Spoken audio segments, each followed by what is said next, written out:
There are still missile attacks. There are still drones attacks. I live close to the border with Belarus and Poland, and there was a risk of invasion from Belarus part. The first day there were the missile attacks in our town.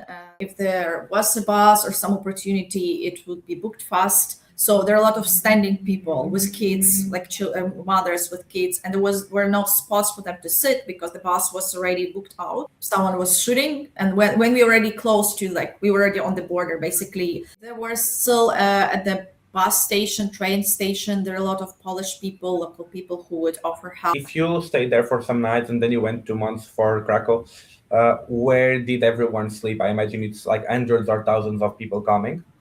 How did everyone find a place?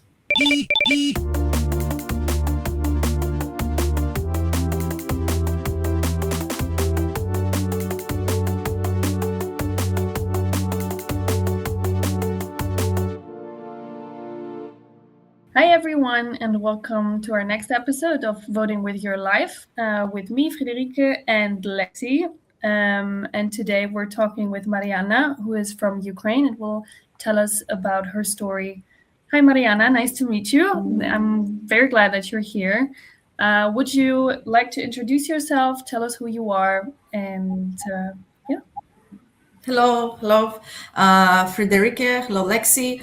My name is Mariana. I'm from Ukraine, and I moved to Spain and lived here already for 3 years. But yeah, originally I'm from Ukraine and moved because of the war.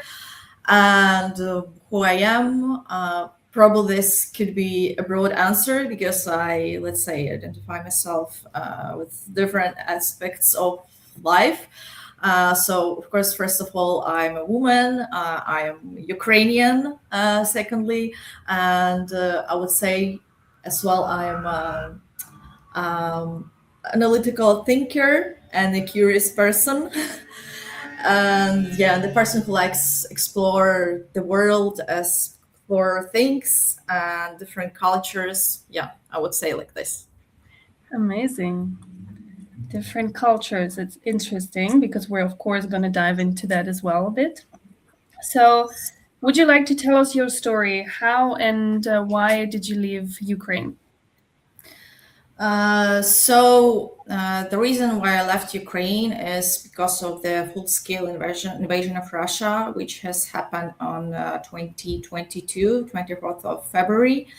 And let's say it wasn't a planned decision, of course. I was considering in general living abroad or moving abroad, exploring opportunities outside. But at that moment, it wasn't my plan. And when the war has started, things were very unclear and scary.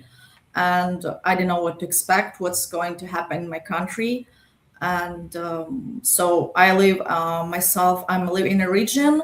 My region is not like currently at the front line area, but I live close to the border with Belarus and Poland, and there was a risk of invasion from Belarus part.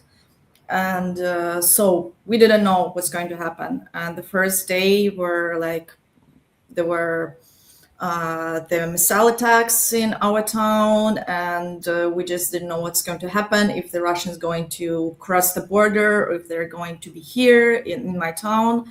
And there were a lot of news also, so that from the border with Belarus, the Russians or Russian Belarusian soldiers can pass and can invade. And I would say all the atmosphere and everything that was pretty scary. And so I made a decision, I would say almost immediately when everything has started, that I would like to move abroad, at least for some time. And so that was basically the reason. Yeah, first days, they were quite stressful, I would say. Yeah. So the decision was already taken in February 2022 as well, that you were going to move? So I was considering this before as well, because the news about the war and the potential invasion, they were before, of course. And we were anticipating that this might happen.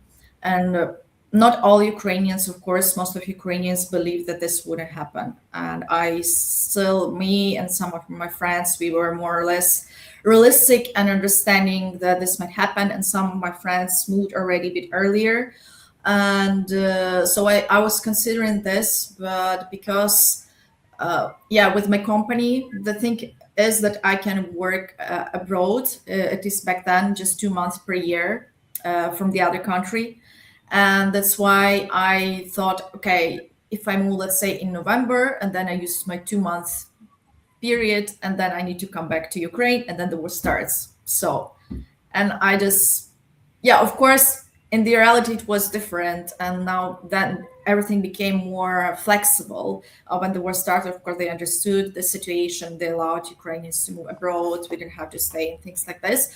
But back then, because no one really in my company didn't believe that the war would start, no one really believed, and it was perceived like too much panic. So it wasn't taken seriously. That's why, I didn't make the decision. But I was considering this also, like looking at my friends and people I know and analyzing the information. But the decision when I actually done that, it was in February. And I moved like on the third day of the war, I think. I left Ukraine, something like this. It wasn't so easy, by the way, also to leave the country. The first days, it wasn't very easy. Can you tell us about Were the that? roads closed, or Sorry, Lexi, could you repeat? if the roads were closed, was there bombing, were there Russian troops, or was it more like there was a lot of people going away? So there were, I would say probably mostly about, how to explain that? So I would say that there were a lot of, first of all, probably maybe drivers or people who also were maybe afraid or didn't want to be involved in this process. But the thing was that a lot of buses, they were like the bus schedules, or they were canceled. So, for example, I would buy a ticket, and then they say, okay, the bus is canceled. It's not coming. It's not going to come, or some things like that. Or taxis, they didn't want to take you. Like if you let's say you decide, okay, you want to take a taxi and go to maybe to the border or to some area to taxi, maybe take a bus from there. So they also didn't want to do that. So I think everyone also was kind of afraid about their life as well. So maybe even the workers, employees, they didn't want to risk it. And as well, I would say probably a lot of people were coming, and that's why maybe it was more difficult also to book things. So even if there was a bus or some opportunity, it would be booked fast. So it was like a very chaotic and a lot of mess. And also because I would say I live close to I wouldn't say too close to the border, but it's not too far. And so I would say my town was kind of a transfer town from the people who were passing from other parts of Ukraine. And so let's say if a bus goes maybe from Kiev, probably there will be more people buying tickets from there. So once they go to my town, there'll be no free spots. Even if they promise before, maybe they take some people on the way. Yeah, so I would say it was really chaotic and really messy. And so that was, and as well, because we had curfews, and after some time, like in the evening, you couldn't really go out. And so sometimes, let's say you go, you wait for a bus during the day, and then the bus doesn't come. You say, okay, you need to wait for the next one. And then it's the evening, and they already told you to go home because it's too late and you can't stay outside. And so different factors. But I would say, probably the main reason is kind of chaos, and that everyone didn't know what's happening, and a lot of people trying to leave the country. As well as some danger, which is you don't understand the level of danger, how dangerous it is, if you should stay inside, or if, so things like this. I would say it's all together. Hmm. And how did you eventually manage, and where did you go?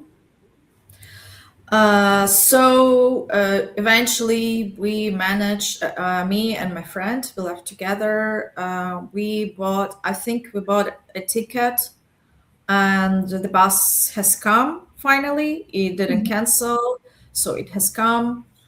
And we left Ukraine, even though it also was some, let's say, adventures on the way, because first of all, they were like on the way there were a lot, especially when you go to the part with the Ukrainian border, there were a lot of people who were getting there either by car maybe, or by taxi somehow, and they would and the drivers would take those people in our bus.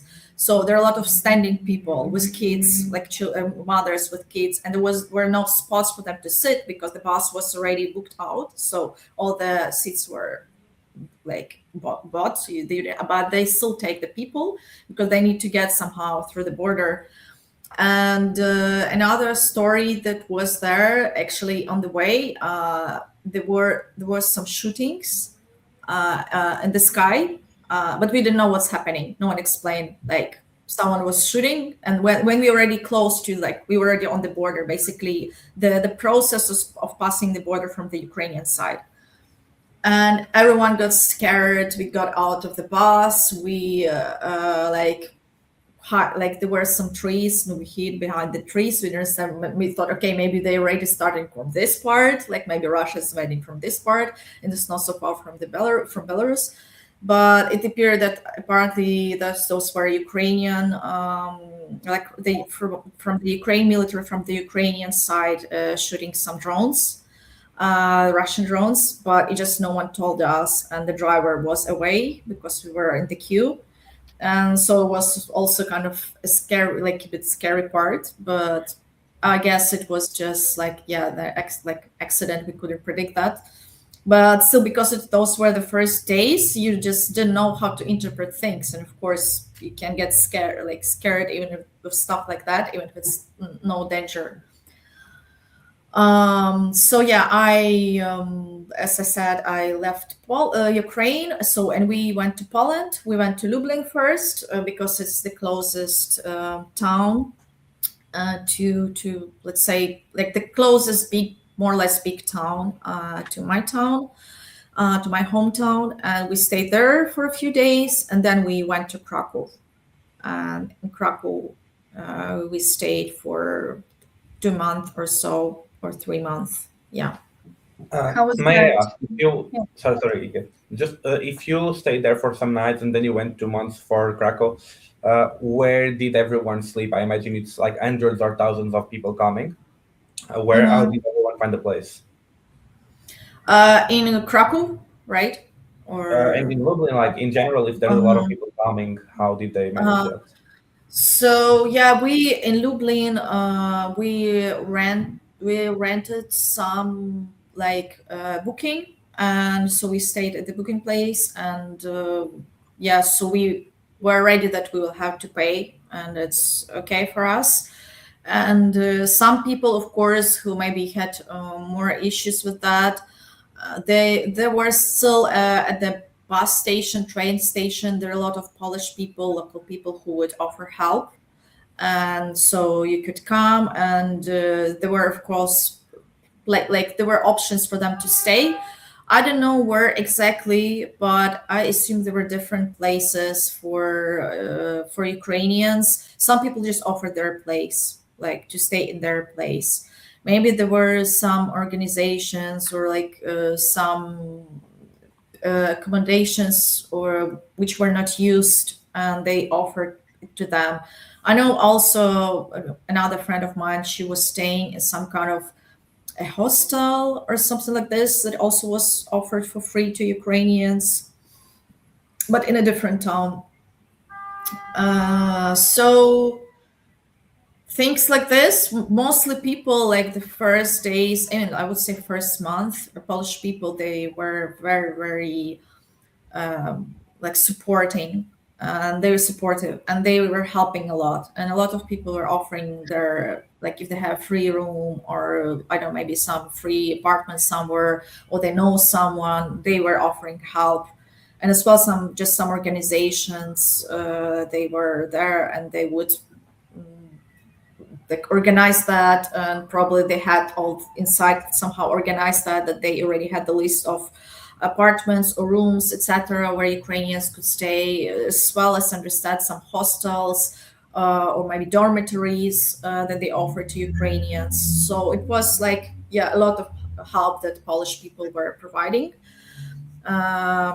Yeah, but in our case, it was faster. Of course, we just rented something, and there were available uh, rooms, and we just stayed through booking. So And it you was in said, Lublin. Yeah, sorry. no, you go ahead, please. Yeah, I just remembered something. So yeah, it was in Lublin. Yeah, but in Krakow, actually, so there are as well like Ukrainian groups, and maybe groups for expats as well on Facebook. And so I was checking them, and there were also people offering some help with accommodation there in Krakow. So for 1 week, I found one person.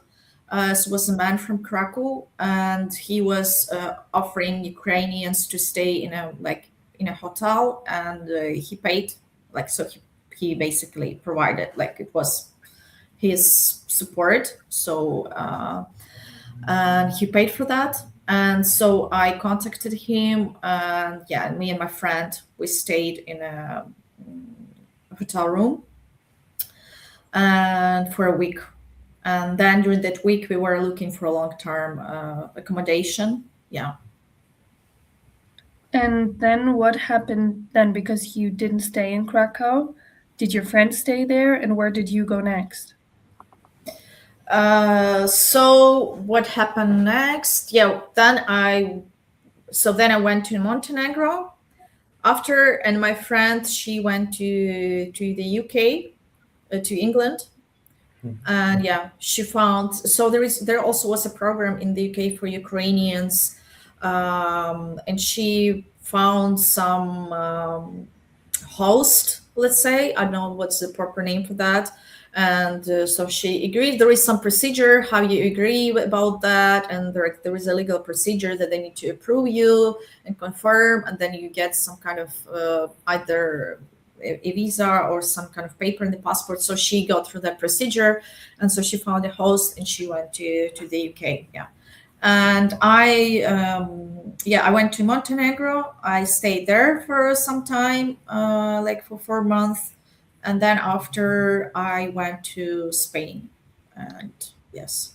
So why did you decide to not stay in Krakow and also Montenegro, even if we're going to talk a bit more about Montenegro in general? But why did you decide to not stay there in Poland?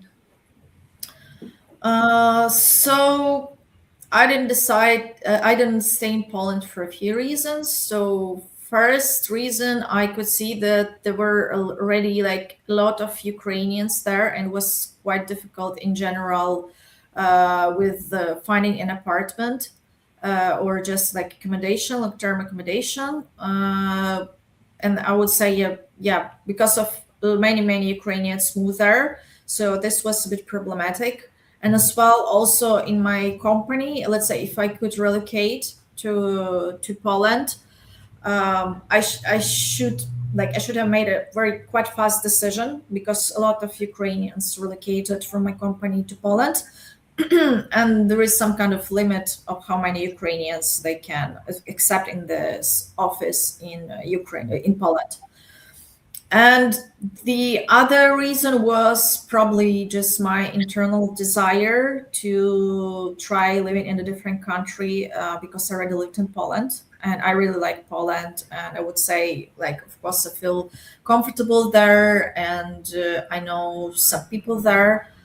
But I would say probably was also my internal decision, my internal curiosity to try something different, and to maybe, if I could, to try living in a different country. And especially like Spain in general, it's something that I already thought about in the past. And so I thought, okay, if there is a chance with my company to move there, I would use it. So What do you do for a living? I am a data analyst and I work in IT. In IT. So when you already knew that you wanted to go to Spain, I heard from this.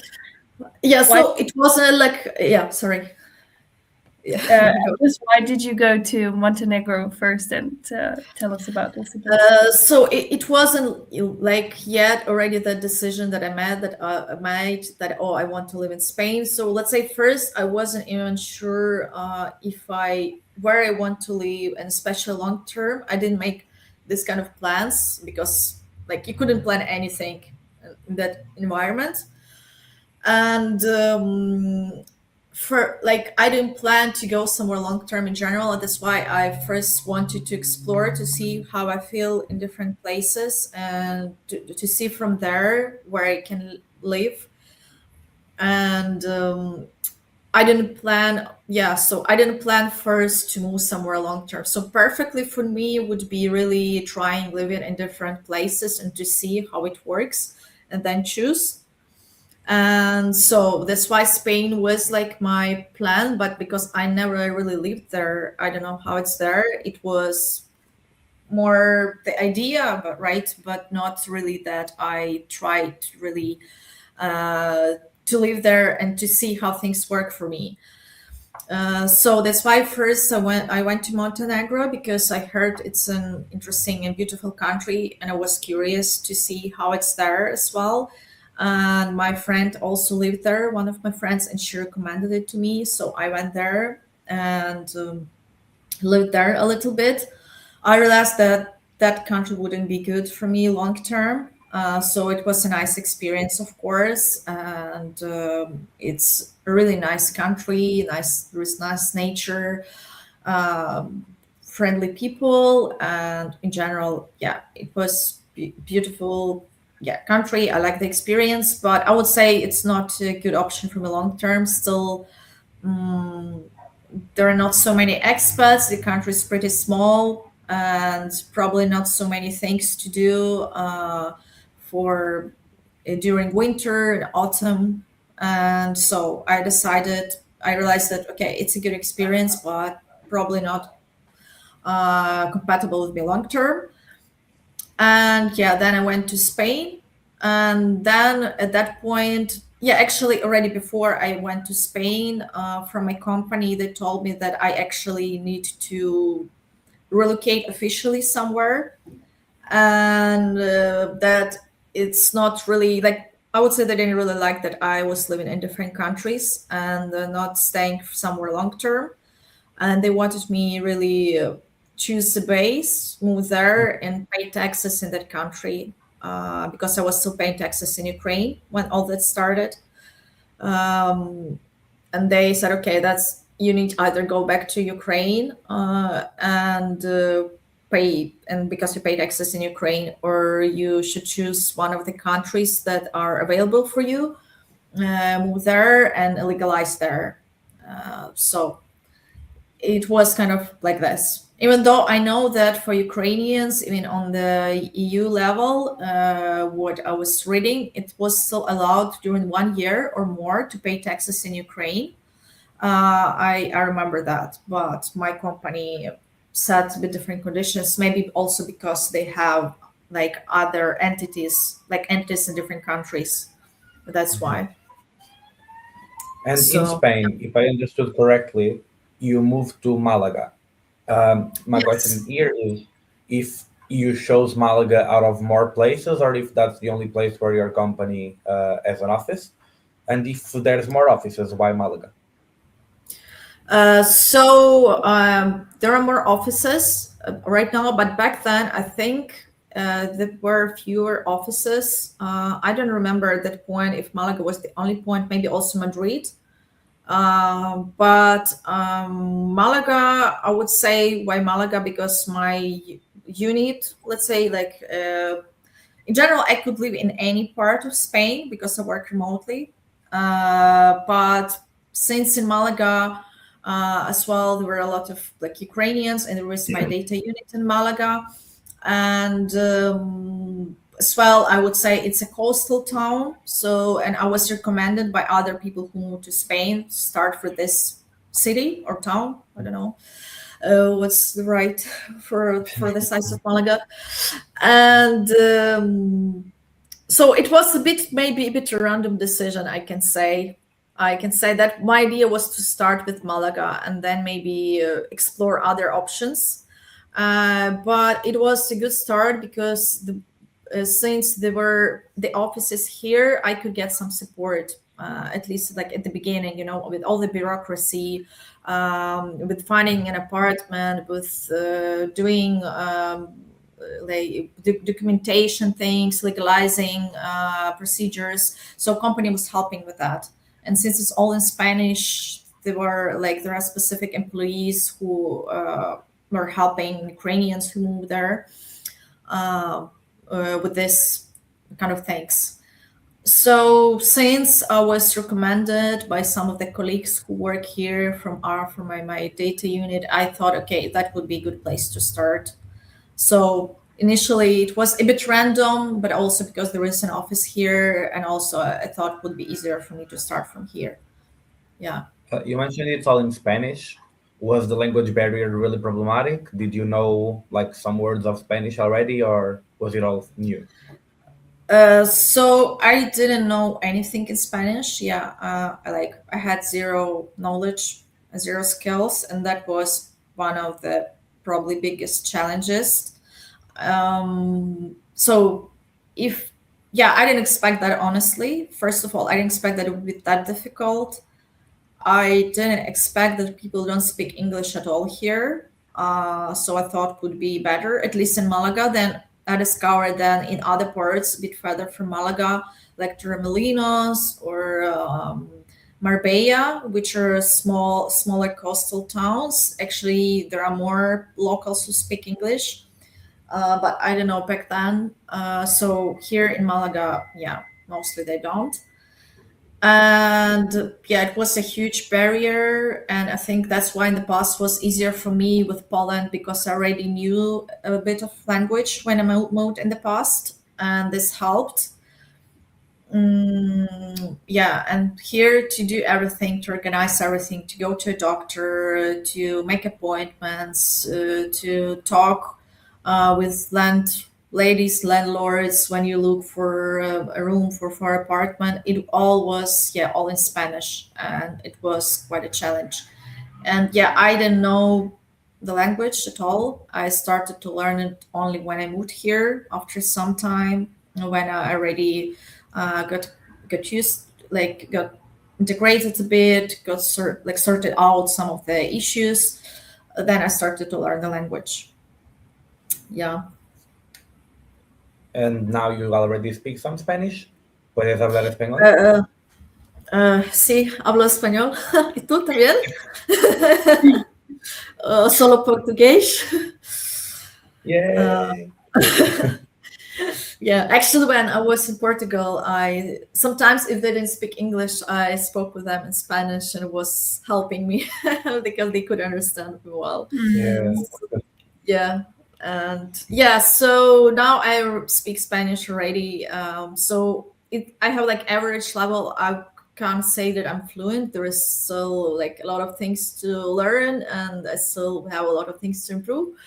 But I speak like the level I speak is enough for me to live here, to I don't know, to go to the shop, to go to a clinic, to have calls for delivery, or just like sort out some things, to talk to people, as have some friends with whom I speak in Spanish. So now the level is, of course, is much better, and things are much easier. Of course, if you had the level at the beginning, that would have been much easier.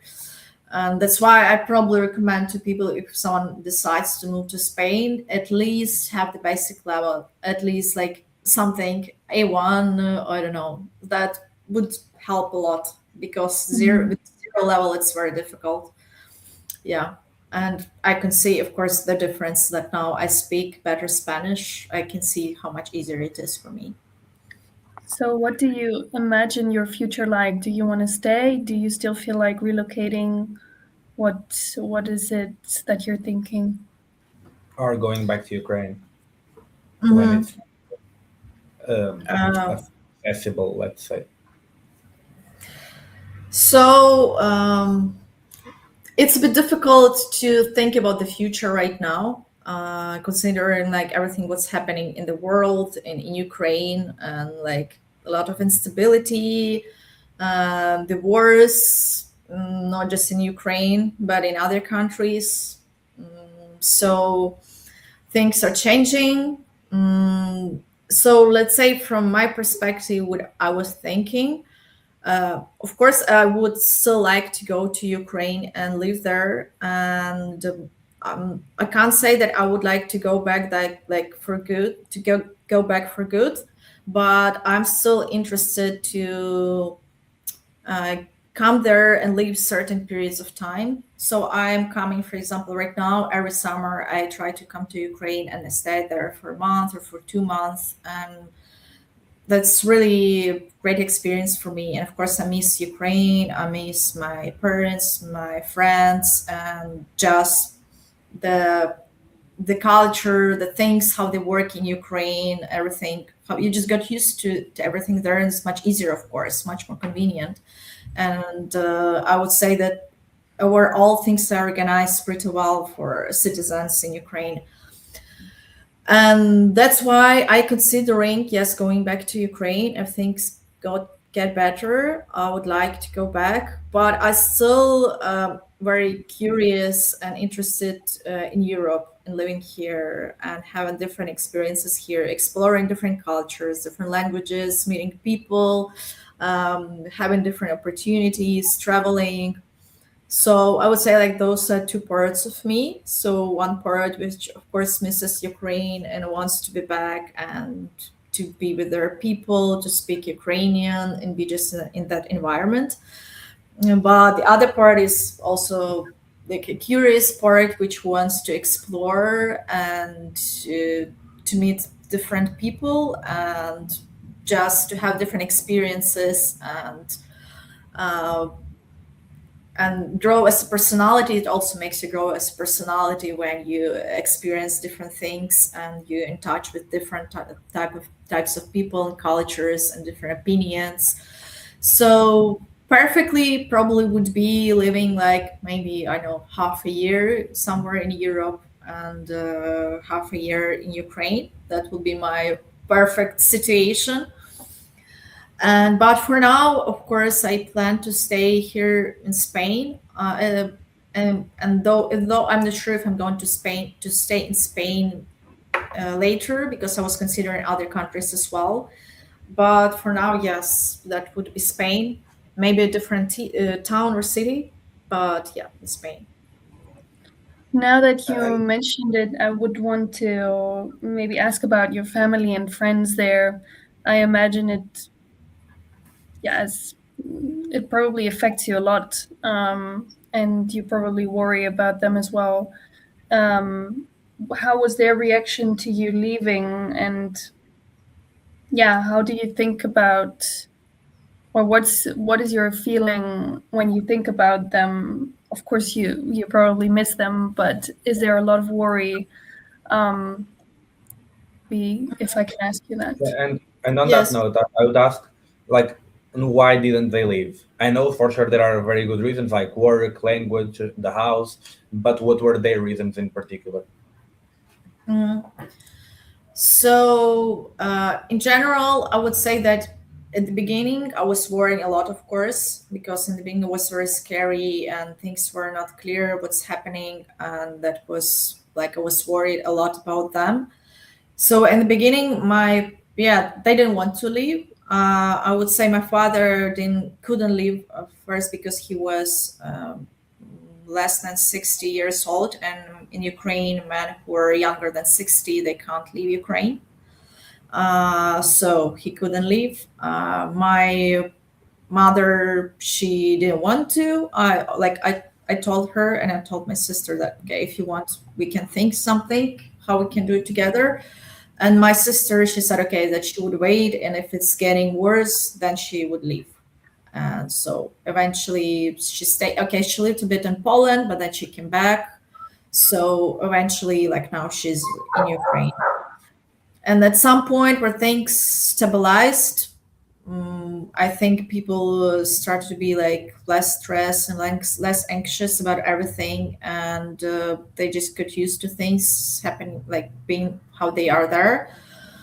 Mm, so right now, mm, the situation is that, mm, like for example, for older people, it's a bit difficult in general to change their place of living. They already got used to be there. Like for my parents, they have the house there, they have the life there, they know how things work, and my father has a job, and for them it's a bit like going into unknown. So a lot of people, especially with a bit like a generation who are older than us, like a generation of our parents, let's say, for them they're not that flexible and in moving, and for them it's easier to stay there, and when everything is known, instead of going somewhere, like you know where to live, you don't know people, it all costs money, you don't know how it's expensive, you don't know the language, which is also very important because they don't speak English or any like foreign language. So that was their decision. For my sister, she is still there, and she lived a bit in Poland, but she came back. And I would say now it's some with the time people just get used to things there, and they are not like that afraid or scared. And now I would say in that part of Ukraine where I'm from, it feels like things are in general safer. Of course, there are still missile attacks, there are still drones attacks, and this still can happen.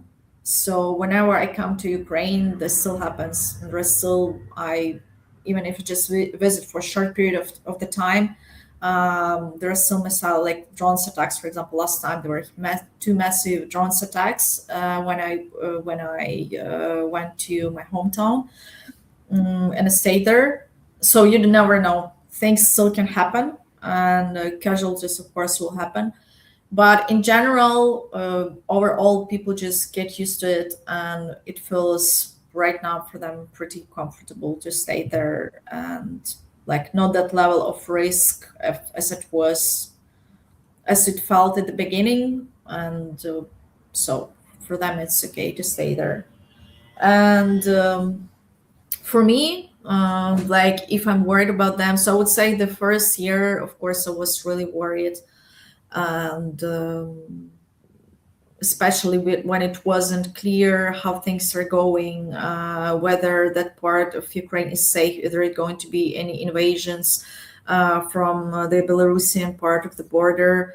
Um, that was very worrying. But then with time, where I already got used to it, and where we already started to look at this news differently, and yeah, you just get used to things, and I could see that my town is more or less safe. Then I think I like relaxed, and I don't feel that stressed. But of course, if there are some missile attacks happen or drones attacks, I'm worried, and I'm calling my family or writing to them asking how things are going. So this happens time after time. So I can't say that it's safe every day.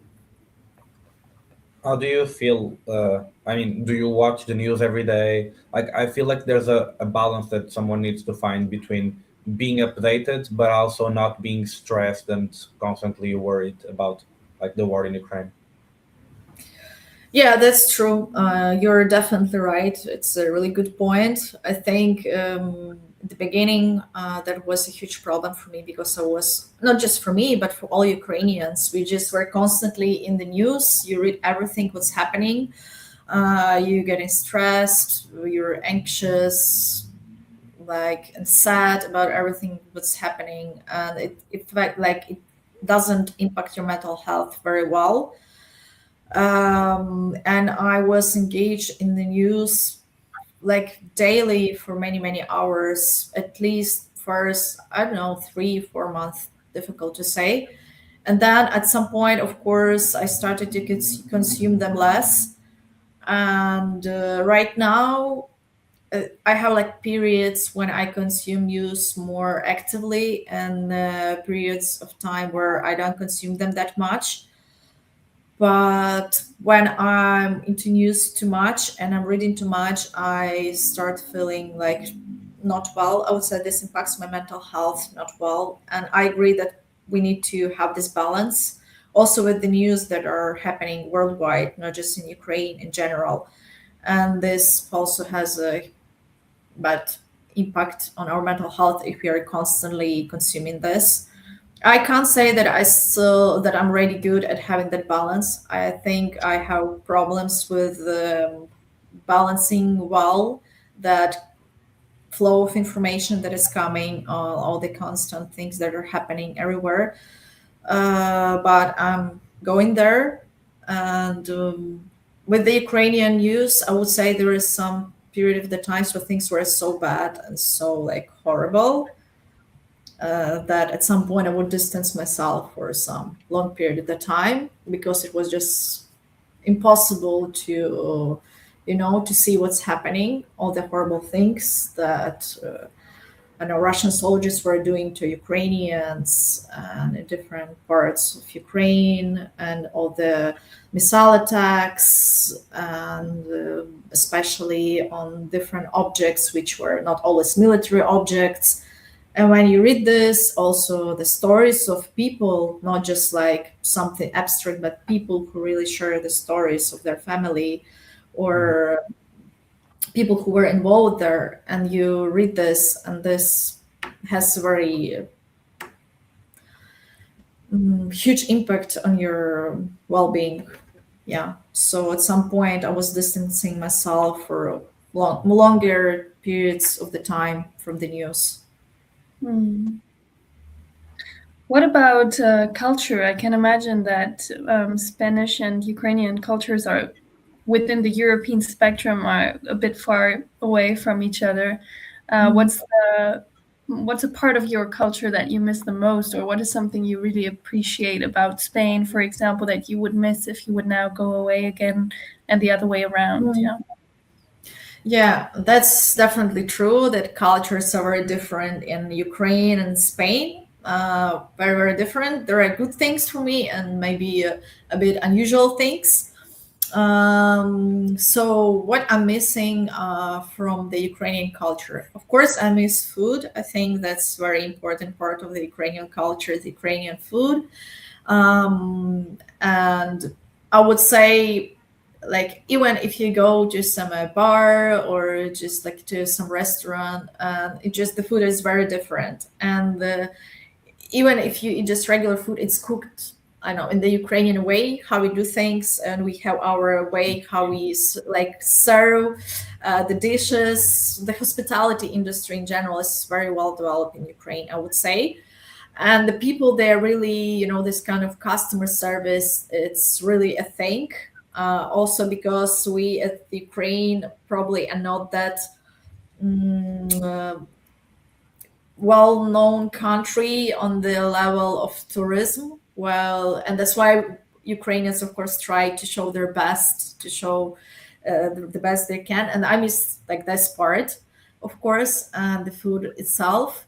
While in Spain, people, I would say, more chill, more easygoing, and the culture is really well known. The food is well known, so people just coming because it's Spanish culture, and that's why they can relax a little bit. Maybe don't care that much about the service because they know, okay, we'll have customers anyway. People like our food, people like us, and curious about our culture, so it can be maybe a bit like not so. But I think also it's a part a bit of Spanish mentality, and maybe that's also one of the difference that's worth mentioning.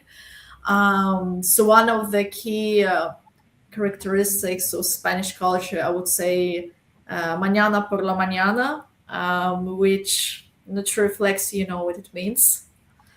I don't know, morning for the morning, day by day, like we live day by day, maybe. So mañana means tomorrow, But la Oh. mañana is morning. So if it's just mañana without the article, it's tomorrow. But if it's la mañana, it's morning.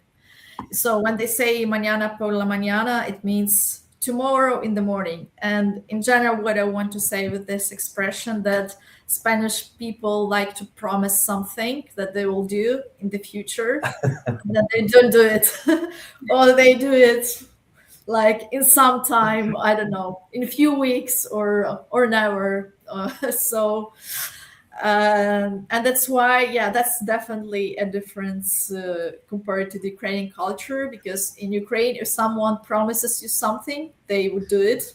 And you can rely on the people or on the institutions or whoever.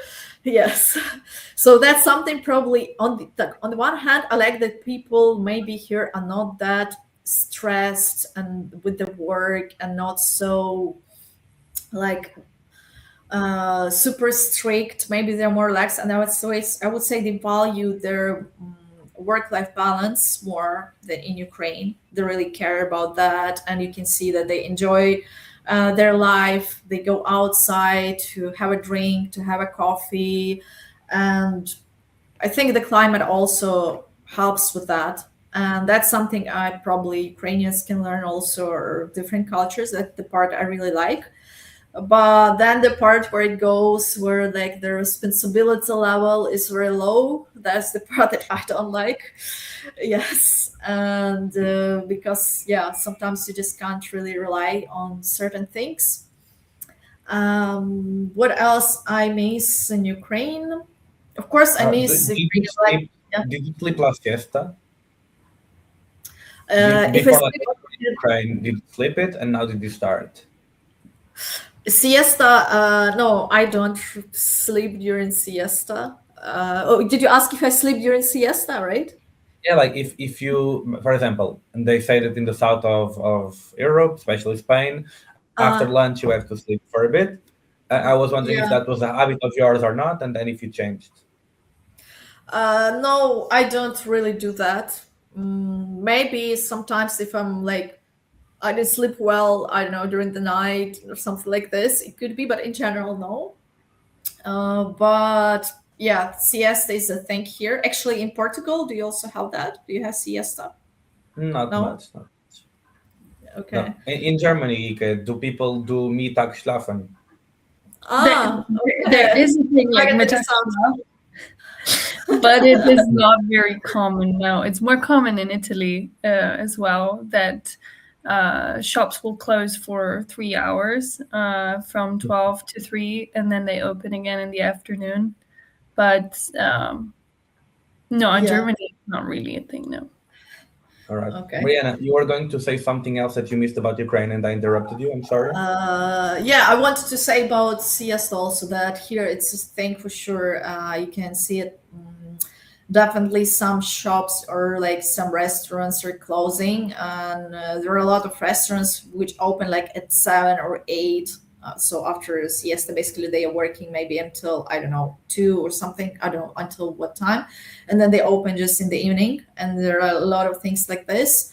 And as well, the banks, that's very surprising to me. I'm not sure if it's everywhere in Europe, if it's the European thing or it's a Spanish thing, but mostly banks work like until 1 p.m. or 2 p.m. or something like this, and that's it. So if you don't sort out your problems before that, you don't sort them out. So that was surprising for me, yeah, because in Ukraine it's different. And yeah, what else I was saying? Yeah, I was saying the difference about cultures. So one of the differences is also the level of noise that people are producing. So in Ukraine, I would say people are pretty calm. I can't say that we're like silent, but of course we have like natural level of noise. But in Spain, it's people like talking very, very loud. And sometimes you're not sure if they're talking or shouting. So, and this quite a huge difference culturally for me. also kids, not just like adults, so everyone, kids, adults, different people. And if you go to a restaurant, it's very normal here that everyone is just talk very loudly, and you have to really speak so loud or shout, and must shout to hear each other because of the noise around. So for me, that's something which is so difficult to get used to. And also working, for example, in Ukraine, sometimes I like to work from a cafe or go to some place. And here it's a bit difficult because in cafe people are just like very loud, so you can't really concentrate. Or if you have a call, people would think you're on some street market, why it's so noisy. So yeah, I would say that's one of the key differences. Of course, the culture, I would say here in Spain, the culture is more open. People are very warm. Of course, they are very approachable. They're like very like ready to help you. And Ukraine, we keep more distance. So it just takes more time to be with that level of distance that people are here. And even the greetings are different. Like in Spain, it's the greeting. I'm not sure about the Portugal, actually. You can tell me. But here's the typical greeting is like a kind of a kiss into cheeks. And that's how you... Same, is it the same in Portugal? Yeah, because I'm in Portugal, and in France they do three kisses. So you can imagine a Okay. Portuguese or Spanish person going to France. They're like, mwah, mwah, and then they see the French person come again. They're like, whoa, what are you doing? Really? But in other countries, if I go and for example, a Ukrainian or a Polish person, I'm going for a kiss the person. What are you doing? Are you trying to kiss me? Like we barely know each other. So Yeah. so it's a very big difference. Yeah.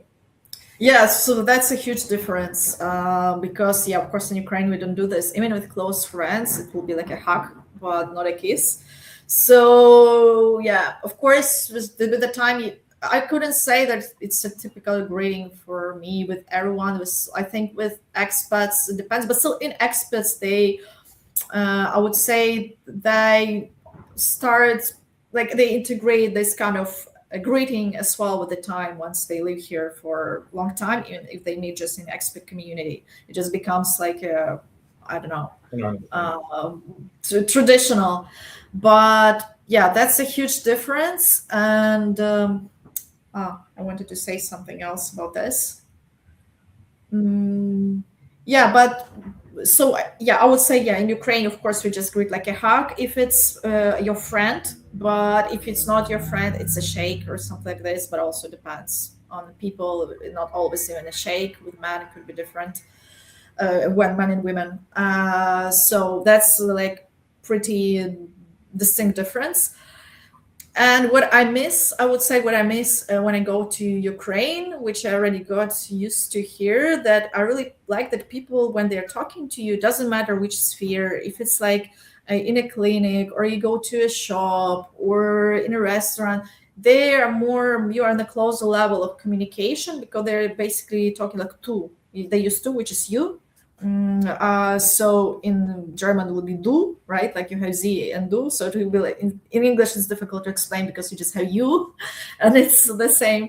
So, but it's a closer level of connection, and so it's called tutear in Spanish, which means talking like on you level, not.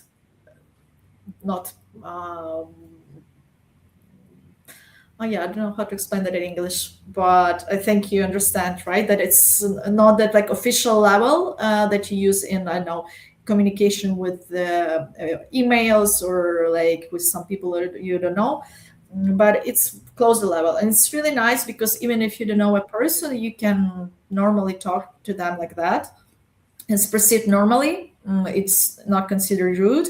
It's respectful, and it even creates a bit more trustworthy kind of environment, and where you can already feel closer. And that's something I miss in Ukraine, because when you come to Ukraine, we only use this more like official way to talk to people. Even on internet, let's say, if you talk to known people, usually use like that official way to people you don't know. And so that's something probably I miss, because when I come to Ukraine, I feel like, okay, now I have to be very like kind of official. And yes, like on the one hand, it's kind of good way to to respect the boundaries, because you know the people. So on the one hand, I don't say it's something bad, but on the other hand, it creates some kind of distance, which sometimes is unnecessary. In some certain conditions, it's unnecessary to have that distance. Yeah. Okay, And of Mariana. course, yeah. No, that go ahead. Yeah, I just was thinking what else the differences, because I think I can talk about cultural differences for a long time. There are so many, or things that I'm missing in Spain or in Ukraine. Um, and yeah, so I wanted to say also the climate, of course, it's different here. So the weather is different. And that's something that I would miss in Ukraine if I stay there during cold period of the year. But in Ukraine, I really like our green nature. I like we have a lot of forests, a lot of parks. That's something that I miss here, because I would say only when there is a time of heavy rains in winter, beginning of spring. Of course, here then you get a lot of greenery, a lot of green trees, mostly outside, not in Malaga when you go outside. But otherwise, that's something I miss as well here. Yeah, Spain has some really nice natural parks, but it's a really big territory. So to get there, you probably have to do Yeah, hundreds of kilometers. yeah. Mariana, we are approaching the end. It's almost an hour. Mhm. I would like to invite you to share some last messages. Like, this is your spotlight. What would you like the world to know, Europe to know about Mhm. yourself, about the war in Ukraine, about Ukraine in general? What would be your it's not like final words, but like final Mhm. minutes of words, you know? So what are the messages you'd like to put out? Okay, the message that I would like to put out. Yeah, first of all, if anyone is watching and want to connect with me on Instagram or something to talk about Ukraine, for example, or my experiences, or if you find something common, you're welcome. Second, what I like to say that people uh, are don't stay indifferent with everything what's happening in the world, and I think it's very important for everyone to be engaged, to be curious, to analyze what's happening, to use critical thinking, and just not to be indifferent and not stay aside with all the causes that happen in different parts of the world, in Ukraine, of course, as well, but not only in Ukraine. And because I think that indifference is the worst thing that could be, when people just don't care and pretend that it doesn't bother them, and that until it doesn't touch me personally, I'm fine. I think that's not the best way right now to live. And that's why I encourage everyone, yeah, to be curious, to analyze, to have conversations with your friends, try to help where you can, or think how you can help, what you can do in small things. And yeah, because I think the biggest power in general right now is in unity of people. And if we are united, if we're together, and if we aware, because when we do things separately on our own, we don't have that much power. And so I really encourage all people to try to unite around some causes that bother you. And maybe if you find some like-minded people that worry about similar things, and of course keep supporting Ukraine. That's something that I would say the message from my side. Keep supporting Ukraine as you can. Of course, while talking to different people, or you can also donate. Like the simplest way you can support Ukraine is donate to I prefer to donate to individual people who support certain, like who don't donate to specific needs of certain groups who fight at the war. And if I can share, if you will be able to Yeah, share, there feel was free. an organization which is called Arm Women Now. It's a Ukrainian organization that is specifically focused on buying equipment for women in the military, Ukrainian military, because there is still a lack of enough equipment for women, and they are mostly designed for men, and it's not always. So women need different military clothes or different what is it called? Just a moment, I forgot the name in English. Bulletproof vest. Mhm. Yeah, Yeah, bulletproof vest. Okay, because the body. or body, or but in general, like armor, body armor. So yeah, they are doing this, and they are supporting women with this. They're collecting money and buying all the equipment specifically for the needs of women and the different battalions. Yeah. So I think probably that's it. That was the final message from me. All right. Thank you so much, Mariana. I also urge everyone to support Ukraine in wherever the way they can. If it's more personal, help personally. If it's more military, help militarily. But don't forget to help. We, not all, but a lot of us have that money that we are going to spend on coffee, to spend on cigarettes, to spend on something fun. Maybe one time we can give it away and try to help people who are in need in Ukraine. There are, for example, groups in different cities in Europe that are building drones. So they get donations and then they build the parts and then they assemble drones to donate to Ukraine. There are people that are sending clothes as well if you have old clothes that you no longer use. And so we will also leave on the description of this episode on YouTube and Spotify some of the links to stay updated on Ukraine, and also some of the links that Mariana is sharing with us to donate as well. So until this war is won and Ukraine is whole again, let's keep paying attention and let's keep supporting our heroes. Thank you very much for watching. And thank you, Mariana, for telling us your story. Thank you. Thank you for inviting. Thank you for support. It was really nice to meet you.